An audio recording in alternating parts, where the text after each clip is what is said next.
अब इन 5 रिएक्शंस को अपन बोलते हैं मोनो सब्स्टिट्यूटेड बेंजीन। अगर ऐसा पहले से मौजूद है, कोई ऐसा है इसके जैसा है, दूसरा कोई मोनो सब्स्टिट्यूट मौजूद है ना, और आप रिएक्शन करवाते हो वापस कोई और इन 5 में से ही, अब बताओ ये कहां जाके जुड़ेगा।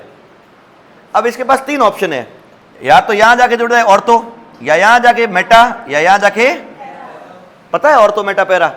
अब डिपेंड करता है, देखो पहले यहां ये समझो कि यहां इलेक्ट्रोफाइल बनेगा न्यूक्लियोफाइल, एक Cl खा लेगा, क्या बन जाएगा Cl, आने वाला इलेक्ट्रोफाइल है। अब इस पे डिपेंड करेगा, इसके पास लोन पेयर है क्या, हाँ लोन पेयर है तो बेंजीन को डोनेट करेगा, तो बेंजीन को डोनेट करेगा। तुमने पिछले साल अगर रेजोनेटिंग स्ट्रक्चर बनाए हैं तो तुमको याद होगा, यहाँ माइनस आता है, यहाँ माइनस आता है, यहाँ माइनस आता है, अगर कोई डोनेटिंग ग्रुप हो तो ऐसे वालों को बोलते हैं इलेक्ट्रॉन डोनेटिंग ग्रुप या फिर ऑर्थोपेरा डायरेक्टिंग ग्रुप। अब आने वाला इलेक्ट्रोफाइल कहाँ आना पसंद करेगा, जहां पे माइनस है वो फुट प्लस है, इसलिए तो 2 प्रोडक्ट मिलते हैं इसके अंदर। क्या मिलता है, एक मिलता है ऑर्थो और एक मिलेगा मेजर। कौन सा होगा आप बताओ, यहां रिपल्शन थोड़ा ज्यादा होगा, यहां रिपल्शन क्या होगा, तो मेजर कौन सा होगा, ऑलवेज पैरा। ऐसा कब कब होगा, जब हमेशा ऊपर ऐसा जुड़ा हो जिसके पास लोन पेयर हो या डोनेटिंग वाला पार्ट हो। लोन पेयर नहीं हो ऐसा केस ये वाला होता है CH3, तो भी वो डोनेट करता है।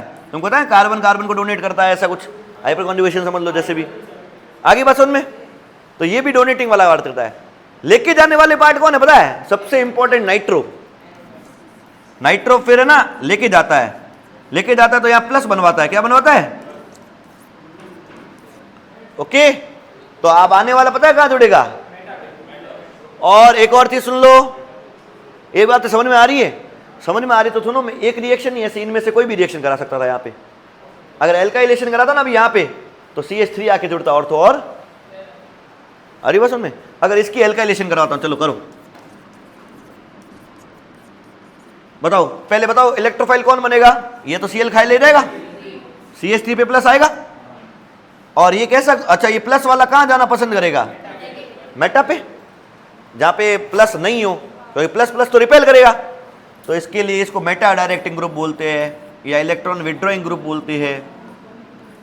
क्या ये बात समझ में आएगी।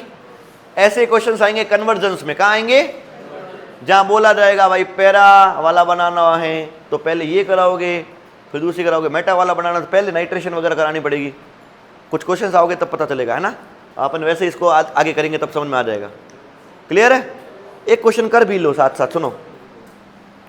चलो अगर मेरे को क्वेश्चन है, convert benzene to 3 nitro chlorobenzene, बताओ बेटा क्या करोगे इस क्रिएशन के लिए। पहले दोनों के स्ट्रक्चर बनाओगे, बेटा ध्यान दे रहे हो पूरा। पहले बेंजीन का स्ट्रक्चर बनाया, 3 नाइट्रो क्लोरोबेंजीन कैसा होगा, क्लोरो के 3 के ऊपर। अच्छा बताओ अब कैसे करेंगे, ये तो बात पक्की है, 2 चीजें करानी है, एक एलोजिनेशन कराना है और एक नाइट्रेशन।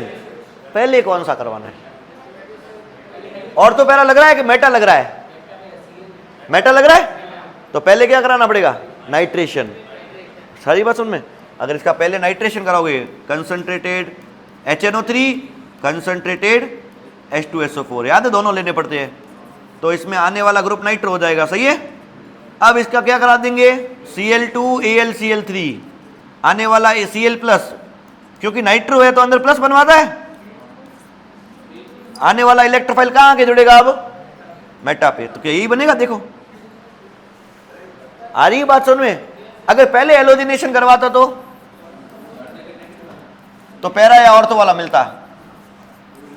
अरे अब नाइट्रेशन कराओ HNO3 वाली रिएक्शन, तो NO2+ आके कहां जाके जुड़ना चाहेगा, यहां delta minus delta minus delta minus, कहां आके जुड़ेगा, ऑर्थो और। तो अगर क्वेश्चन में होता ना 2 नाइट्रोक्लोरो या 4 नाइट्रोक्लोरो, तो अपन वो करवाते। अब समझ में आ गया ये टॉपिक श्वेता, क्लियर।